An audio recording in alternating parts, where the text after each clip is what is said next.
Pria ini memanfaatkan titik buta untuk menumpang hidup di rumah keluarga kaya. Meski pria kaya itu sering merasa ada penyusup di rumahnya, setiap kali dia menoleh ke belakang, pria itu akan berpindah posisi untuk diam-diam mencuri makanannya. Ia bahkan diam-diam saling bertukar pandang dengan nyonya rumah. Namun tidak seorang pun menyangka bahwa teknik persembunyiannya dipelajari saat ia berada di penjara. Sebenarnya pria itu adalah lulusan perguruan tinggi, namun ia tidak pernah memiliki pekerjaan tetap. Karena itu, setiap hari ia menyelinap ke rumah orang lain, memakai sikat gigi mereka, dan menggunakan kamar mandi mereka. Anehnya, ia hidup tanpa terdeteksi selama bertahun-tahun berkat teknik menumpang hidupnya yang unik. Ia berkeliling jalanan menggunakan motor sambil menempelkan poster di pintu rumah. Jika poster itu tidak tersentuh selama 3 hari, berarti rumah tersebut kosong. Setelah itu, ia menyelinap masuk menggunakan alat pembuka untuk memeriksa pesan suara telepon rumah, dan mencari tahu kapan pemilik rumah kembali. Setelah memastikan semuanya aman, ia akan tinggal di rumah itu selama beberapa hari. Namun ia tidak hanya menumpang hidup begitu saja. Ia akan membersihkan rumah dan mencuci pakaian kotor pemiliknya. Sebelum pergi, ia bahkan berfoto bersama keluarga itu. Gaya hidup seperti parasit ini memberinya rasa pencapaian yang mendalam. Suatu hari ia pindah ke rumah baru.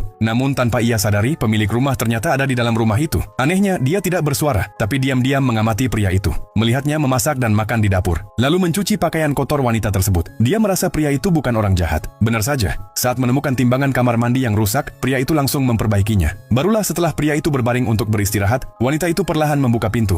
Gerakan mendadak itu membuatnya panik. Tepat saat mereka saling menatap, bel telepon tiba-tiba berbunyi. Detik berikutnya terdengar makian pria kaya itu. Hal itu membuat pria itu panik dan langsung melarikan diri. Tetapi sang nyonya rumah tiba-tiba berteriak histeris. Melihat memar yang menyebar di wajahnya, pria itu sadar suaminya adalah pria yang kasar. Namun saat itu, ia tidak punya waktu untuk berpikir lebih jauh. Ia segera mengendarai motornya menjauh dari tempat itu. Namun tatapan menyedihkan sang nyonya rumah terus terbayang di pikirannya. Jadi ia memutuskan untuk kembali. Saat kembali, ia melihat pria kaya itu menyeret istrinya, memarahinya karena terlambat mengangkat telepon sambil memukulnya. Pemandangan itu membuat pria tersebut murka. Ia sengaja membuat keributan untuk memancing pria kaya itu keluar, lalu mengambil tongkat golf dan memukulnya. Setelah pria kaya itu berhasil dijatuhkan, ia tidak langsung pergi. Sebaliknya, ia sengaja meraungkan mesin motornya. Benar saja, setelah mendengar suara itu, sang nyonya rumah menghampirinya dan menaiki motor. Dan sejak saat itu, wanita tersebut ikut bersama pria itu.